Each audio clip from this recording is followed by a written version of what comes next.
Hello and welcome to C++ course अस्सलाम वालेकुम। My self Mohammad Tajammul और आप देख रहे हैं लर्निंग पॉइंट चैनल। ये हमारा C++ कोर्स सीरीज़ का 29th लेक्चर है।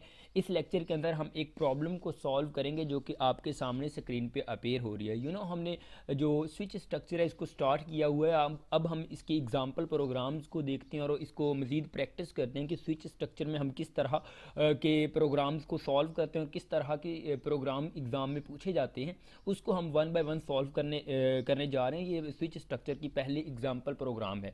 आप इस क्वेश्चन को आप पढ़ें गौर से और इसको समझने की ट्राई करें और इंशाल्लाह मैं आपको यहाँ पे सॉल्व करके इसको दिखाऊंगा कि ये प्रॉब्लम में कहा क्या गया है और हम इसको सॉल्व किस तरह करेंगे। वीडियो को यहीं पे पॉज करें और 2 मिनट इस पे लगाएं, इसको समझने की खुद से ट्राई करें और उसके बाद मैं आपको बता के समझा के फिर आगे मूव करूँगा। Okay fine. होप सो कि आपको इस प्रॉब्लम की समझ आ गई होगी। अगर आपको इस प्रॉब्लम की समझ नहीं आई तो डोंट वरी, मैं आपको अभी बताता हूँ कि इस प्रॉब्लम में एक्चुअल में क्या कहा गया है। इस प्रॉब्लम में एक्चुअल में कहा यह गया है कि राइट अ प्रोग्राम। डेफिनेटली हमने एक प्रोग्राम को ही राइट करना है। That input number from user, जो कि यूज़र से क्या लेगा, एक नंबर लेगा, and display the name of the day using the switch structure. यानी कि ये पहले तो यूज़र से नंबर लेगा। अगर यूज़र वन एग्जांपल में जैसे उसने बताया हुआ है कि जैसे नंबर लेगा, अगर यूज़र वन इंटर करता है तो वो फ्राइडे शो करवाएगा। यानी कि जो वीक के अंदर डेज होते हैं ना, वन अगर यूज़र इंटर करेगा तो वो फ्राइडे शो हमें करवाएगा। अगर टू इंटर करेगा तो सैटरडे शो करवाएगा। अगर थ्री इंटर करेगा तो Sunday, and so on. Means that four अगर यूज़र इंटर करता है तो वो मंडे, फाइव अगर इंटर करता है यूज़र तो ट्यूसडे, इसी तरह Wednesday and Thursday, so on. 7 days होते हैं। 7 सीरीज़ में हम क्या लगाएंगे, स्विच स्ट्रक्चर के अंदर केसेस लगाएंगे। इस तरह इसको सॉल्व करेंगे और डिफ़ॉल्ट में हम क्या दे देंगे कि रॉन्ग नंबर इंटर किया है यूज़र ने। इस तरह का कोई भी मैसेज हम शो करवा देंगे। मीन्स दैट हमने क्या करना है, यूज़र से एक नंबर लेना है। अगर यूज़र वन इंटर करता है तो फ्राइडे शो करवाना है। यूज़र नंबर के अंदर टू इंटर करता है तो सैटरडे, थ्री इंटर करता है तो संडे, एंड सो ऑन। चलें स्टार्ट करते हैं इस प्रॉब्लम को सॉल्व करना कि ये किस तरह हमारी प्रॉब्लम सॉल्व होगी। मैं स्टार्ट करता हूँ हेडर फाइल से प्रोग्राम को राइट डाउन करना। Include iostream, include conio.h using namespace। उसके बाद मेन फंक्शन हम स्टार्ट करते हैं इंट मेन, और इसके अंदर सबसे पहले हमें क्या लेना है, एक वेरिएबल लेना है इंट टाइप का। मैं जो कि n ले रहा हूँ वेरिएबल, जिसके अंदर हमने यूज़र से नंबर को गेट करना है कि वो वन इंटर करे, टू इंटर करे, थ्री इंटर करे, कोई भी नंबर इंटर करे और उसके रिस्पॉन्स में हमें उसको एक डे शो करवाना है। तो मैं यहाँ पे एक पहले मैसेज उसे देता हूँ इंटर एन नंबर, या मैं कोई भी एक नंबर के लिए उसे स्टेटमेंट यहाँ पे लिख सकता हूँ इंटर एन नंबर। मैं ये दे रहा हूँ, आप साथ में मेंशन यहाँ पे भी कर सकते हैं one for Friday, two for Saturday, three for Sunday, and उसकी लिस्ट सारी आप शो करवा सकते हैं। We have very short time, therefore मैं जस्ट यहाँ पे मैसेज ही एक दे रहा हूँ कि इंटर एन नंबर।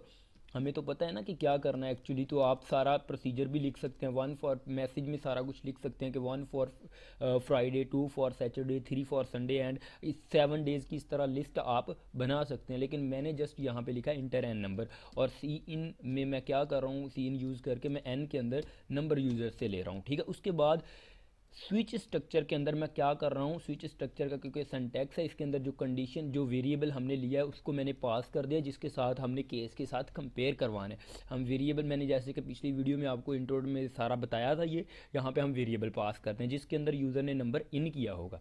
ठीक है, उसके बाद मैं सबसे पहले केस फर्स्ट वाला लगाऊंगा। अगर केस वन हुआ तो हमारे पास क्या आउटपुट आनी चाहिए, हमारे पास आउटपुट आनी चाहिए सी आउट। यहाँ पे मैं करवा देता हूँ, जैसा कि ऊपर वन फॉर हमने क्या कहा हुआ है क्वेश्चन के अंदर, वन फॉर फ्राइडे, यहाँ पे मैं लिख देता हूँ फ्राइडे। ठीक है, उसके बाद मैं एंडल कर देता हूँ नेक्स्ट लाइन पे जाने के लिए। ओके, और इसके अंदर फिर हम क्या लगाते हैं, ब्रेक यूज़ करते हैं, क्योंकि break part of the syntax है। ये पार्ट है, जब क्योंकि केस फर्स्ट ट्रू होगा तो उसके बाद वो, अगर केस फर्स्ट ट्रू हो जाता है तो ये शो करवाने के बाद उसके बाद प्रोग्राम को आगे फर्दर जो केस है उनको चेक करने की ज़रूरत नहीं, यहीं पे क्या हो जाएगा, हमारा प्रोग्राम ब्रेक हो जाएगा। उसके बाद नेक्स्ट केस लगाते हैं। नेक्स्ट केस में हम क्या रख देते हैं, अगर टू आता है तो टू के साथ हमें क्या, सैटरडे सैटरडे शो करवाना है, तो मैं यहाँ पे ट्रू के साथ क्या शो करवा रहा हूँ, सैटरडे। उसके बाद मैं इसको भी इसको भी मैं एंडल कर देता हूँ ताकि नेक्स्ट लाइन पे हम चले जाएं। वैसे ज़रूरत नहीं है लेकिन फिर भी मैं लगा रहा हूँ। अच्छा, उसके बाद फिर हम ब्रेक स्टेटमेंट जो है यूज़ करेंगे। उसके बाद नेक्स्ट केस है, थर्ड केस, केस 3 है। अगर 3 यूज़र इंटर करता है तो फिर हमारे पास क्या आना चाहिए, संडे आना चाहिए, सी आउट संडे। और इसके बाद हम फिर से ब्रेक स्टेटमेंट यूज, ठीक है। उसके बाद फिर से केस 4, और इसके अंदर भी हम सेम काम कर रहे हैं। केस 4 के अंदर क्या है, नेक्स्ट डे कौन सा होता है, मंडे। हम यहाँ पे सी आउट मंडे करवा रहे हैं, मंडे, और मैं इसको हैंडल कर रहा हूँ। उसके बाद फिर से ब्रेक, और अगेन केस 5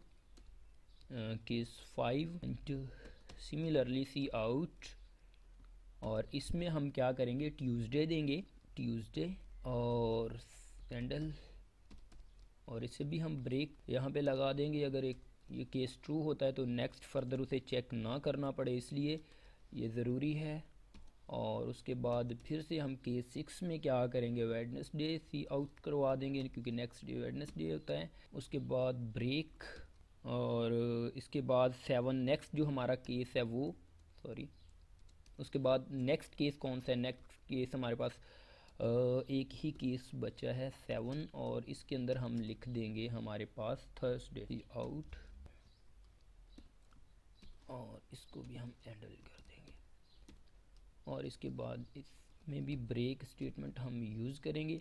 हाँ, अब जिस तरह हम इफ़ एल्स लगाते हैं, इसके अंदर एक डिफ़ॉल्ट केस होता है। अगर साथ के साथ केस रॉन्ग हो जाते हैं, यानी कि गलत हो जाते हैं, कंडीशन नहीं मीट करती, तो डिफ़ॉल्ट केस एक यूज़ होता है। जिस डिफ़ॉल्ट के अंदर हम क्या करते हैं, जिस तरह हम एल्स में लिखते थे ना, जिस तरह इफ़ कंडीशन अगर वो जो फॉल्स हो जाती है तो उसके बाद एल्स वाली स्टेटमेंट चलाते हैं। इसी तरह अगर 7 के 7 केस हमारे पास रॉन्ग हो जाएंगे तो हमें डिफ़ॉल्ट में तो कुछ देना पड़ेगा ना।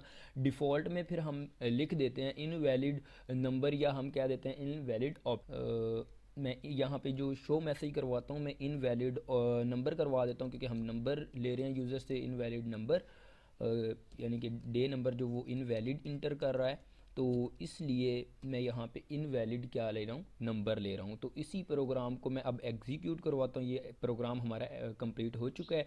सबसे पहले हमने क्या किया, यूज़र से एक नंबर लिया, नंबर को स्विच के अंदर पास कर लिया, पास करने के बाद हमने केस लगा दिया, अगर 1 होगा तो फ्राइडे, 2 होगा तो Saturday, Sunday, Monday, Tuesday, Wednesday और थर्सडे, और इस तरह करके ये कंप्लीट हमारे 7 डेज़ हो गए हैं। अब ये जो क्वेश्चन है इसको मैं कमेंट कर देता हूँ, बिकॉज ये सिंटैक्स का पार्ट नहीं है तो फिर ये कहेगा कि ये एरर है, मुझे इसकी समझ नहीं आ रही। देयरफॉर मैं इसको क्या कर रहा हूँ, कमेंट कर रहा हूँ, ताकि इसको वो इग्नोर कर दे कंपाइलर जो हमारा है। ठीक है, अब मैं इसको कंपाइलर रन करता हूँ, F11 की मैंने प्रेस की है, तो अब देखते हैं ये रिस्पॉन्स क्या करता है। तो होप सो कि रिस्पॉन्स अच्छा आएगा। ओके, ये हमारा प्रोग्राम एग्जीक्यूट हो चुका है सक्सेसफुली। मुझे ये कह रहा है इंटर एन नंबर, और इस वेरिएबल में हम नंबर सी इन की जगह पे यहाँ पे कोई भी नंबर दे रहे हैं। मैं 5 वाला नंबर इंटर करता हूँ और देखता हूँ कौन सा केस ट्रू होता है, 5 नंबर पे क्या लिखा हुआ है।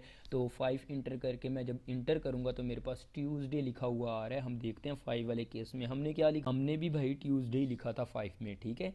इसी तरह ये हमें शो करवा रहा है कि 5 वाले पे क्या दे रहा था, ये हमारे पास वो 5 वाले पे क्या दे रहा है, ये हमारे पास ट्यूसडे दे रहा है, ठीक है। इसी तरह मैं इस प्रोग्राम को फिर से, ये जो कंसोल हमारी ओपन हुई है इसको मैं क्लोज़ करता हूँ और अगेन इसको कंपाइलर रन करता हूँ।